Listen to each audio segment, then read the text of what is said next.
ঢাকা শহর প্রতিদিনের মতোই ব্যস্ত এক শুক্রবার। মানুষ ছুটছে জীবিকার টানে, কেউ নামাজ শেষে ফিরছে করে। কেউ জানতো না এই দিনেই কয়েক সেকেন্ডে বদলে দিবে একটি মানুষের পুরো জীবন। পল্টনে এলাকায় হঠাৎ বিকট একটা শব্দ, হ্যাঁ, গুলির শব্দ। আর রাস্তায় লুটিয়ে পড়েন শরীফ ওসমান হাদি।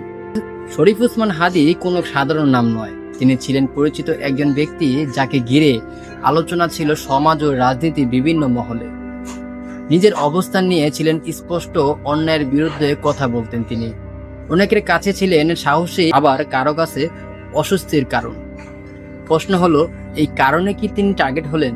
শুক্রবার হাদি নামাজ শেষে বাসায় ফিরছেন রিক্সা দিয়ে। তখন একটি মোটরসাইকেল কাছাকাছি আসে। মুহূর্তের মধ্যেই দুর্বৃত্তরা গুলি চালায় তার উপর। কোনো কথা নয়, কোনো সতর্কতাও নয়, শুধু গুলি আর রক্ত। মানুষ ছুটে আসে, কেউ চিৎকার করে, কেউ হতভম্ব হয়ে দাঁড়িয়ে থাকে, আর হামলাকারীরা চোখের পলকই উধাও। গুরুতর আহত অবস্থায় হাদিকে দ্রুত হাসপাতালে নেওয়া হয়। ডাক্তাররা জানান ব্যবস্থা অত্যন্ত সংকটাপন্ন। ঢাকায় প্রাথমিক চিকিৎসার পর সিদ্ধান্ত নেওয়া হয় তাকে দেশের বাইরে নিতে হবে। উন্নত চিকিৎসার জন্য তাকে পাঠানো হয় সিঙ্গাপুরে। এখনো তিনি চিকিৎসাধীন। প্রতিটি মুহূর্তই তার জন্য গুরুত্বপূর্ণ। তদন্ত শুরু হলো। ঘটনার পরপরই মাঠে নামে আইন শৃঙ্খলা বাহিনী, শুরু হয় তদন্ত। সিসিটিভি ফুটেজে সংগ্রহ করা সন্দেহভাজন মোটরসাইকেল শনাক্ত একাধিক ব্যক্তিকে গ্রেপ্তার করেন। জিজ্ঞাসাবাদে উঠে আসে চাঞ্চল্যকর তথ্য। রাজনৈতিক উদ্দেশ্যে নাকি সন্দেহ। তদন্ত সংশ্লিষ্টদের ধারণা এটি কোনো হঠাৎ সন্ত্রাসী হামলা নয়। ধারণা করা হচ্ছে রাজনৈতিক ফায়দা হাসিলের জন্যই হাদিকে হত্যা চেষ্টা করা হয়েছে।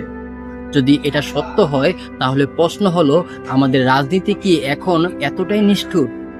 রাজধানী ব্যস্ত রাস্তায় দিনের আলোতে যদি এমন হামলা হয়, তাহলে সাধারণ মানুষ কতটা নিরাপদ? আজ হাদি, কাল আপনি। শরীফ ওসমান হাদিকে গুলি করার ঘটনাটি শুধু একজন মানুষের উপর হামলা নয়, এটি আমাদের সমাজ, রাজনীতি ও নিরাপত্তার উপর একটি বড় প্রশ্নচিহ্ন। আমরা সহিংসতা চাই না, আমরা চাই বিচার, আমরা নিরাপদ বাংলাদেশ চাই। সত্য বেরিয়ে আসুক, দোষীরা শাস্তি পাক, এটাই হোক আমাদের প্রত্যাশা।